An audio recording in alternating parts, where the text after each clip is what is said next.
இது புதிய தலைமுறையின் முதன்மை செய்திகள் 50. தலைமை தேர்தல் ஆணையர் ஞானேஷ்குமார் வாக்குத் திருடர்களுக்கும் ஜனநாயகத்தை சிதைப்பவர்களுக்கும் பாதுகாப்பாக இருப்பதாக ராகுல் காந்தி குற்றம் சாட்டியுள்ளார்.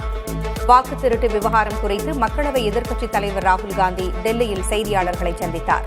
அப்போது கர்நாடகாவில் ஆலந்த் என்ற தொகுதி தேர்தலில் காங்கிரஸ் ஆதரவு வாக்காளர்கள் திட்டமிட்டு பட்டியலில் இருந்து நீக்கப்பட்டதாகவும் இதுகுறித்த கர்நாடக மாநில காவல்துறை 1.5 ஆண்டுகளாக கேட்டு வரும் விளக்கங்களை தேர்தல் ஆணையம் ஒரு வாரத்தில் தர வேண்டும் என்றும் ராகுல் காந்தி வலியுறுத்தினார்.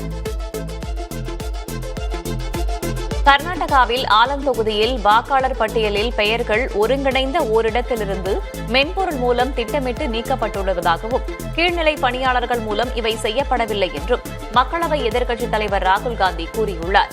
அதிக அளவில் வாக்காளர்கள் நீக்கப்பட்ட 10 வாக்குச்சாவடிகளில் 8 வாக்குச்சாவடிகள் கடந்த முறை காங்கிரஸ் அதிக வாக்குகளை வென்றவை என்றும் எனவே இது எதேச்சையான நிகழ்வு அல்ல என்றும் திட்டமிட்டு செய்யப்பட்டது என்றும் ராகுல் காந்தி கூறியுள்ளார். வாக்காளர் பட்டியலிலிருந்து பெயர்கள் நீக்கப்பட்டவர்களையும் ராகுல் மேடையில் அறிமுகப்படுத்தினார். மகாராஷ்டிராவில் ஒரு தொகுதியில் முறைகேடாக வாக்காளர்கள் சேர்க்கப்பட்டதாக மக்களவை எதிர்க்கட்சித் தலைவர் ராகுல் காந்தி குற்றம் சாட்டினார். நாடெங்கும் லட்சக்கணக்கான வாக்காளர்களை நீக்கும் முயற்சி நடைபெற்று வருவதாகவும் தனது குற்றச்சாட்டுகளை 100% ஆதாரத்துடன் தான் கூறுவதாகவும் ராகுல் காந்தி தெளிவுபடுத்தினார். வாக்குத் திருட்டு விவகாரத்தில் தான் வெளியிடப் போவதாக கூறிய ஹைட்ரஜன் குண்டு இது அல்ல என்றும் ராகுல் காந்தி விளக்கமளித்தார். டெல்லியில் அமர்ந்து கொண்டு தமிழ்நாட்டில் உள்ள வாக்காளர்களின் விவரங்கள் அவர்களுக்கே தெரியாமல் அழிக்கப்படுகிறது என ராகுல் காந்தி கூறியுள்ளார். டெல்லியில் செய்தியாளர்களை சந்தித்த அவர் தனிநபர் ஒருவர் தனது அடையாளத்தை பயன்படுத்தி 14 நிமிடங்களில் 12 வாக்காளர்களை பட்டியலில் இருந்து நீக்கியுள்ளார் என ராகுல் தெரிவித்தார். அதேபோல பல மாநிலங்களைச் சேர்ந்த நபர்கள் வேண்டுமென்றே கர்நாடக வாக்காளர் பட்டியலில் சேர்க்கப்பட்டார்கள் எனவும் ராகுல் குற்றம் சாட்டினார். வாக்குத் திருடர்களை தாங்கள் பாதுகாப்பதாக ராகுல் காந்தி கூறிய குற்றச்சாட்டை தேர்தல் ஆணையம் திட்டவட்டமாக மறுத்துள்ளது.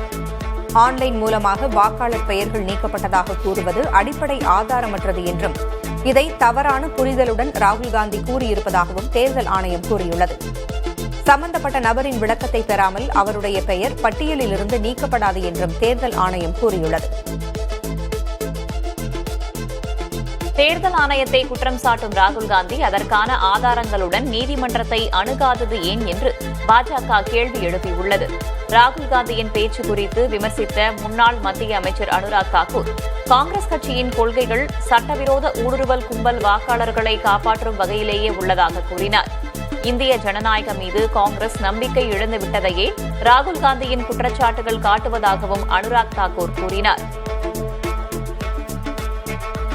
நேபாள நாட்டின் பிரதமர் சுஷீலா கார்கேயுடன் பிரதமர் நரேந்திர மோடி தொலைபேசி வாயிலாக உரையாடியுள்ளார். இதுகுறித்து எக்ஸ் வலைதளத்தில் பிரதமர் மோடி வெளியிட்ட பதிவில் நேபாளத்தில் வன்முறைகளின் போது உயிரிழந்த மக்களுக்காக தனது இரங்கலை நேபாள பிரதமரிடம் தெரிவித்துக் கொண்டதாக குறிப்பிட்டுள்ளார்.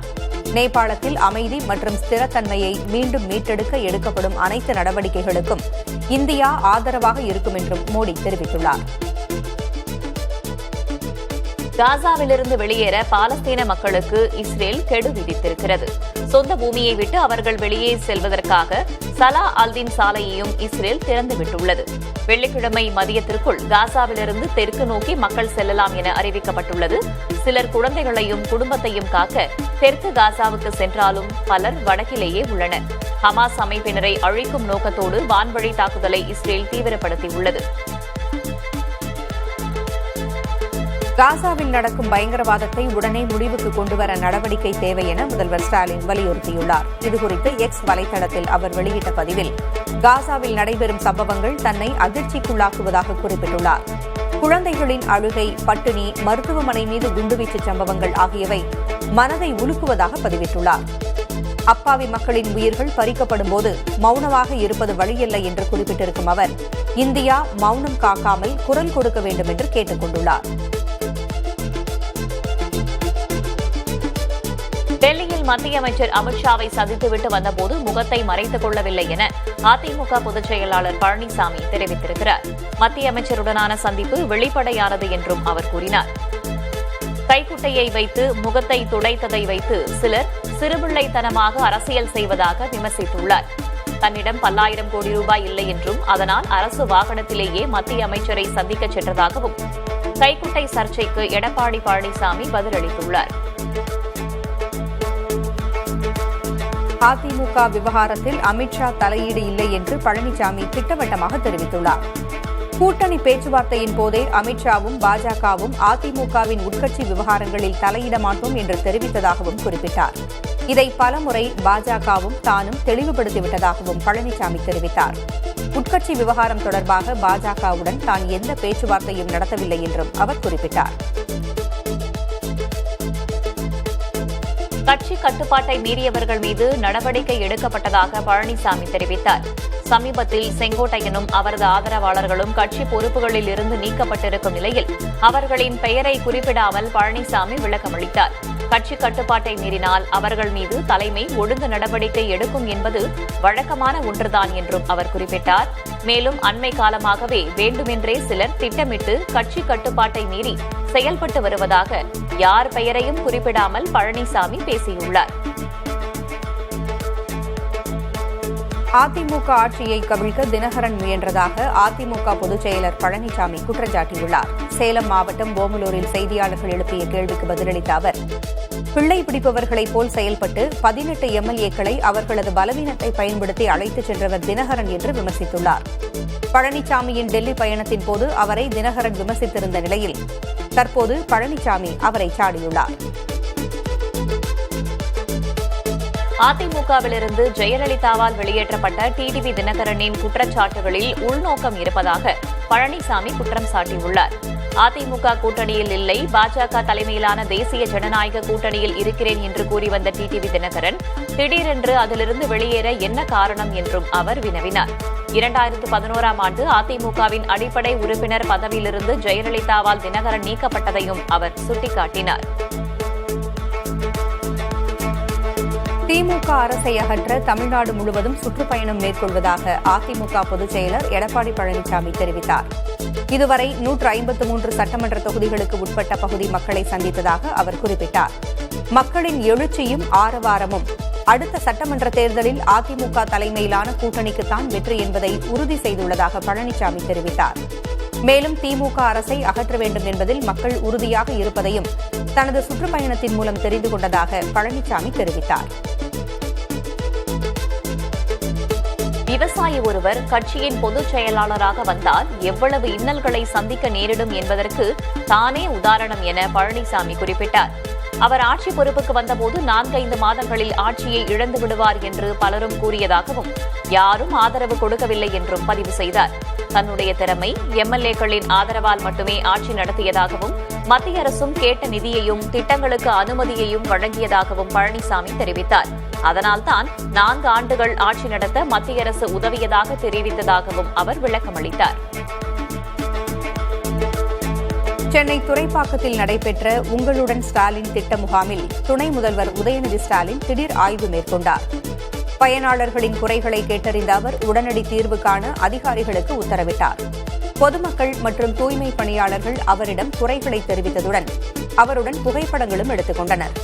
இதேபோல் ஆலந்தூர் வானுவம்பேட்டையில் நடைபெற்ற உங்களுடன் ஸ்டாலின் திட்ட முகாமிலும் துணை முதல்வர் உதயநிதி ஸ்டாலின் ஆய்வு மேற்கொண்டார். நெல்லையில் கார் பேனட்டில் இருசக்கர வாகன ஓட்டியை இழுத்துச் சென்ற காவல் உதவி ஆய்வாளர் பணியிடை நீக்கம் செய்யப்பட்டுள்ளார். சிறப்பு உதவி ஆய்வாளர் காந்திராஜன் என்பவரது கார் இருசக்கர வாகனம் மீது மோதியதால் இரு தரப்பினருக்கும் இடையே பிரச்சினை ஏற்பட்டுள்ளது. ஒரு கட்டத்தில் ஆத்திரமடைந்த காந்திராஜன் தனது கார் பேனட்டில் இருசக்கர வாகன ஓட்டியை இழுத்துச் சென்றுள்ளார். இந்த சம்பவத்தை தொடர்ந்து காந்திராஜன் ஆயுதப்படைக்கு மாற்றப்பட்டு பணியிடை நீக்கம் செய்யப்பட்டுள்ளார்.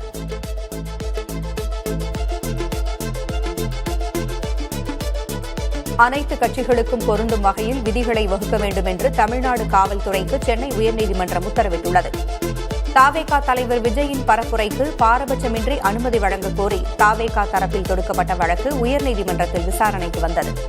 அப்போது பிற கட்சிகளுக்கு விதிக்கப்படாத நிபந்தனைகளை தாவேகாவிற்கு காவல்துறை விதிப்பதாக புகார் கூறப்பட்டது. இந்த வாதத்தை ஏற்றுக்கொண்ட உயர்நீதிமன்றம் அனைத்து கட்சிகளுக்கும் பொருந்தும் வகையில் விதிகளை வகுக்க வேண்டும் என்று உத்தரவிட்டது. தேசிய ஜனநாயக கூட்டணியின் முதல்வர் வேட்பாளர் பழனிசாமிதான் என்று தமிழக பாஜக முன்னாள் தலைவர் அண்ணாமலை திட்டவட்டமாக தெரிவித்துள்ளார். சென்னை மணலியில் செய்தியாளர்களிடம் பேசிய அவர், எடப்பாடி பழனிசாமியை முதல்வராக்க பாடுபடுவோம் என்றார். திமுகவுக்கு காங்கிரஸ் கட்சி எடுபிடியாகிவிட்டதாகவும் அண்ணாமலை விமர்சித்தார். தனது சொந்த சம்பாத்தியத்துக்கும் கணக்கு காட்ட வேண்டியுள்ளதாகவும் அண்ணாமலை ஆதங்கம் தெரிவித்தார்.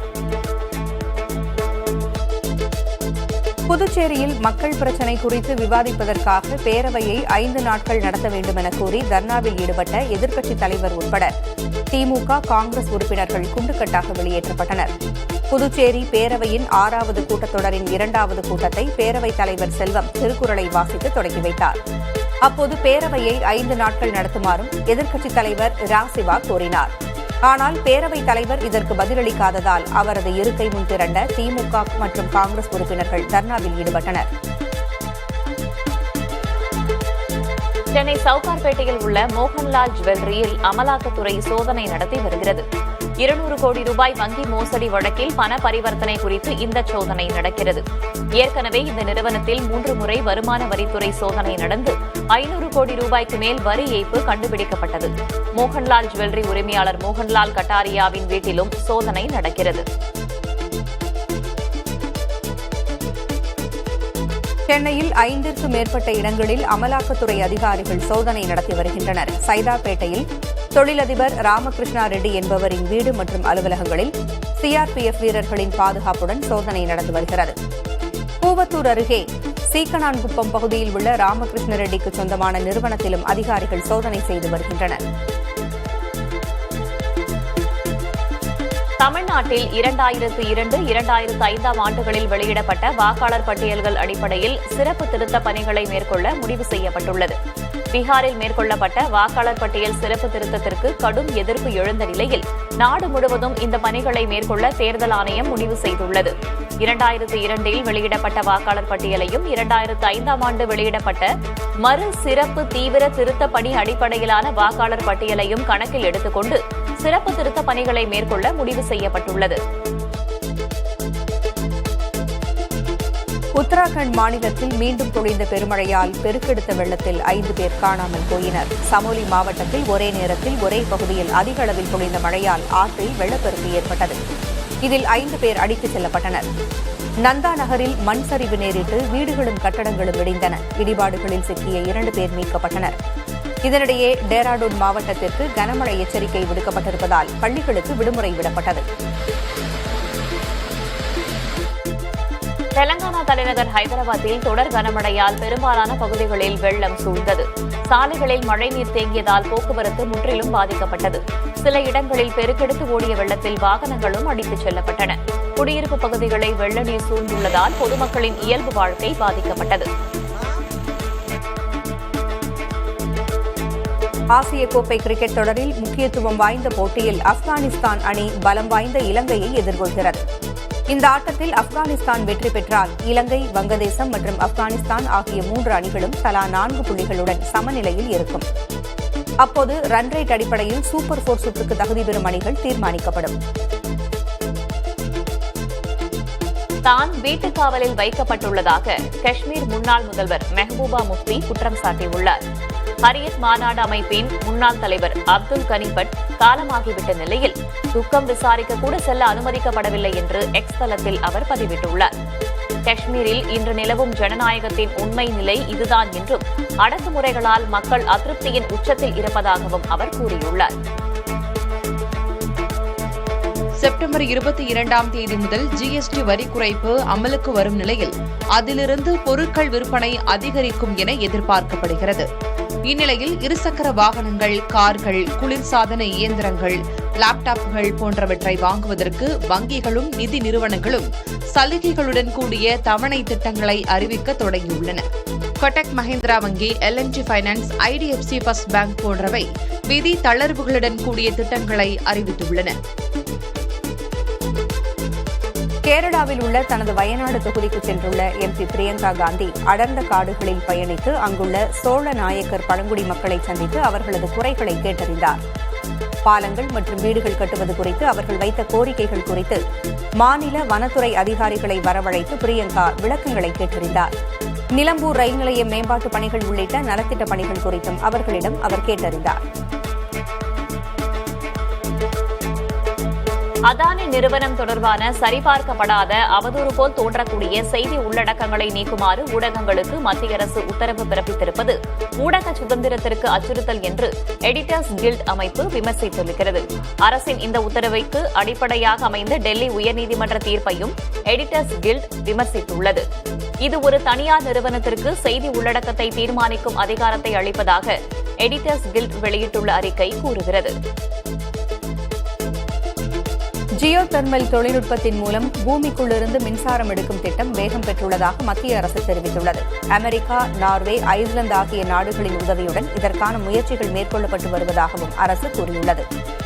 பூமியில் ஆழத்தின் மையப்பகுதியில் இயல்பாகவே உள்ள கடும் வெப்பத்தின் உதவியுடன் 10 கிகாவாட் அளவிற்கு மின்சாரத்தை உற்பத்தி செய்ய முடியும் என மத்திய புதுப்பிக்கத்தக்க எரிசக்தித்துறை செயலர் சந்தோஷ் சாரங்கி தெரிவித்தார்.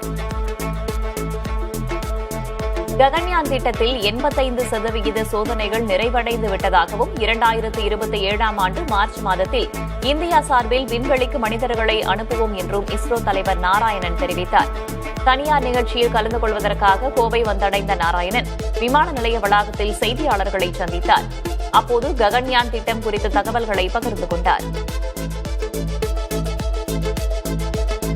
சபரிமலை ஐயப்பன் கோயிலில் புகழ்பெற்ற படிபூஜை விமர்சையாக நடைபெற்றது. கேரளாவில் உள்ள இக்கோவிலில் மலையாளத்தின் கன்னி மற்றும் தமிழின் புரட்டாசி மாதங்களின் பூஜைக்காக கடந்த 16ஆம் தேதி நடை திறக்கப்பட்டது. செப்டம்பர் 21ஆம் தேதி வரையிலான மாதாந்திர பூஜை காலத்தில் நாள்தோறும் மாலை 7 மணிக்கு படிபூஜை நடத்தப்படுகிறது. ஒவ்வொரு படியிலும் நிலை விளக்கு ஏற்றப்பட்டு பூஜை நடத்தப்பட்டது. சபரிமலை தந்திரி தலைமையில் மேல்சாந்தி அடங்கிய குழுவினர் படிபூஜையை நடத்தினர்.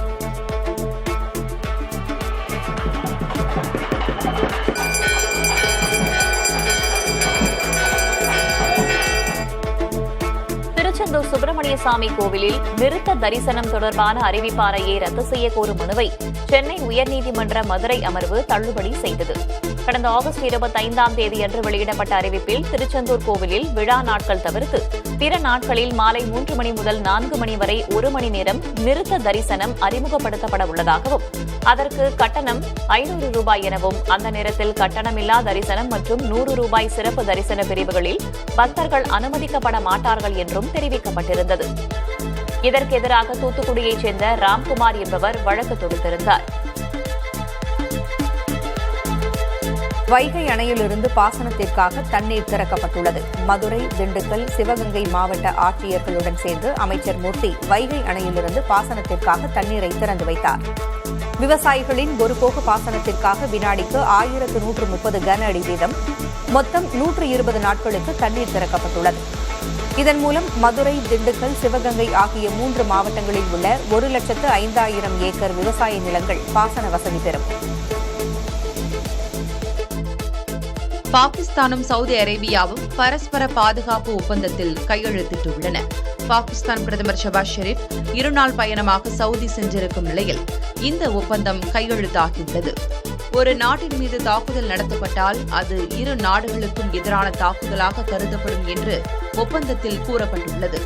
2 நாடுகளில் எது தாக்குதலுக்கு உள்ளானாலும் மற்றொரு நாடு உதவிக்கு வரும் என்பதே இதன் பொருள். செப்டம்பர் 9ஆம் தேதியன்று இஸ்ரேல் கத்தார் தலைநகர் தோஹாவில் நடத்திய தாக்குதலை தொடர்ந்து அரபு லீக் மற்றும் இஸ்லாமிய ஒத்துழைப்பு அமைப்பு ஆகியவற்றில் அசாதாரண கூட்டு அமர்வு கூட்டப்பட்ட 2 நாட்களுக்கு பிறகு பாகிஸ்தான் மற்றும் சவுதி அரேபியா இடையே இந்த ஒப்பந்தம் கையெழுத்தாகியுள்ளது குறிப்பிடத்தக்கது. இந்த ஒப்பந்தம் இந்தியாவுடனான சவுதி அரேபியாவின் உறவை பாதிக்காது என்றும் இந்தியாவுடனான உறவு எப்போதும் போல் வலுவானதாகவே தொடரும் என்றும் சவுதி அரேபிய அதிகாரிகள் தெரிவித்துள்ளனர். பாகிஸ்தானும் சவுதி அரேபியாவும் செய்து கொண்டிருக்கும் ஒப்பந்தம் இந்தியாவின் பாதுகாப்பில் எத்தகைய தாக்கத்தை ஏற்படுத்தும் என்று ஆராய உள்ளதாக வெளியுறவுத்துறை அமைச்சகம் கூறியுள்ளது. இந்த ஒப்பந்தம் நம் நாட்டு பாதுகாப்பு, பிராந்திய பாதுகாப்பு, சர்வதேச பாதுகாப்பில் ஏற்படுத்த வாய்ப்புள்ள தாக்கங்கள் குறித்து விரிவாக ஆய்வு செய்யப்படும் என்றும் எந்த சூழலிலும் நமது நாட்டின் பாதுகாப்பில் சமரசம் இருக்காது என்றும் வெளியுறவுத்துறை செய்தி தொடர்பாளர் ரந்தீர் ஜெய்ஷ்வால் தெரிவித்துள்ளார்.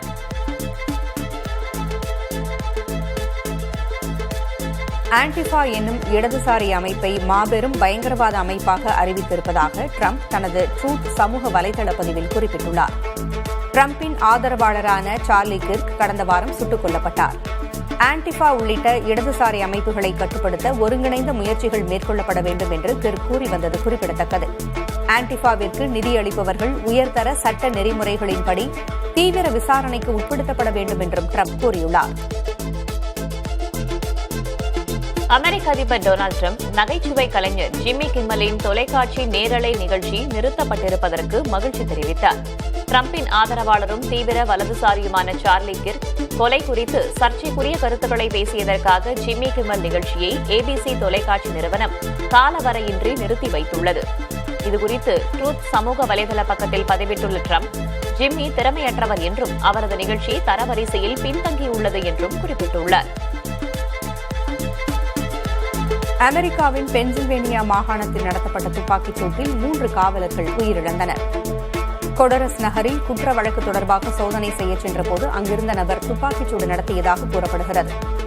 காவல்துறை அதிகாரிகள் 3 பேர் நிகழ்விடத்திலேயே உயிரிழந்தனர். மேலும் 2 பேர் படுகாயங்களோடு மீட்கப்பட்டு மருத்துவமனையில் சிகிச்சைக்காக அனுமதிக்கப்பட்டுள்ளனர். இச்சம்பவம் குறித்து காவல்துறையினர் விசாரணை மேற்கொண்டு வருகின்றனர். சீனாவை ஒட்டியுள்ள நாடான வடகொரியா கடுமையான கட்டுப்பாடுகளுக்கு உலக புகழ் பெற்றது. இவ்வரிசையில் வடகொரிய அதிபர் கிம் ஜோங் உன் இப்போது ஆங்கில வார்த்தை பயன்பாடுகளுக்கு கூட தடை விதித்துள்ளதாக தெரிகிறது. ஐஸ்கிரீம் போன்ற ஆங்கில வார்த்தைகளுக்கு பதில் அதற்கு இணையாக தாங்கள் வெளியிட்டுள்ள கொரிய மொழி வார்த்தையையே பயன்படுத்த வேண்டும் என உத்தரவிடப்பட்டுள்ளது. சுற்றுலா வழிகாட்டிகளுக்கு கூட இதுபோன்ற தடை உள்ளது.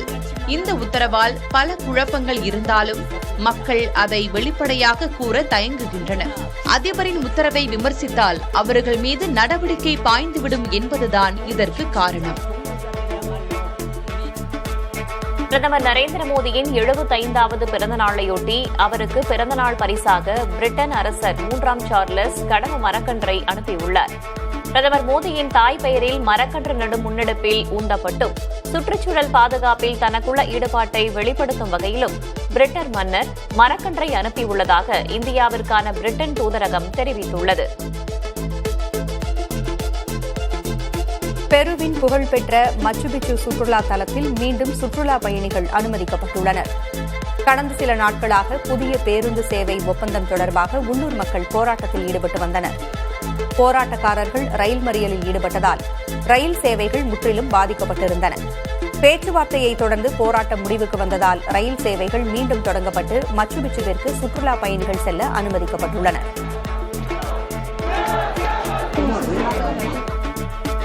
ரஷ்யாவின் அச்சுறுத்தலுக்கு மத்தியில் ஐரோப்பிய நாடான போலந்தில் நேட்டோ படைகள் கூட்டு போர் பயிற்சிகளில் ஈடுபட்டன. ஆர்ஜிஸ் என்ற பகுதியில் நடைபெற்ற பயிற்சியில் பீரங்கிகள் மற்றும் ஏவுகணைகள் மூலம் இலக்குகள் துல்லியமாக தகர்க்கப்பட்டன. பெலாரஸில் ரஷ்யா பெலாரஸ் ராணுவத்தினர் போர் பயிற்சியில் ஈடுபட்டு வரும் நிலையில் தங்கள் பலத்தை பறைசாற்றும் வகையில் நேட்டோ படைகளும் இந்த நடவடிக்கையில் ஈடுபட்டுள்ளன.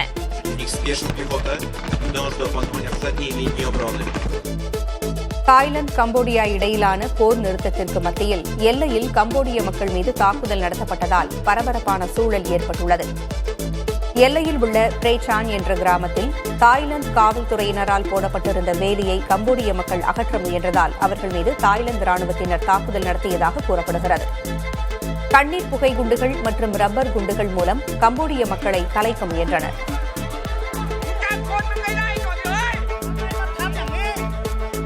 புகழ்பெற்ற ஓவியர் பிகாசோவின் 80 ஆண்டுகள் பழமையான ஓவியம் ஒன்று ஏலத்திற்கு பாரிஸில் அக்டோபர் 24ஆம் தேதி வரவுள்ளது.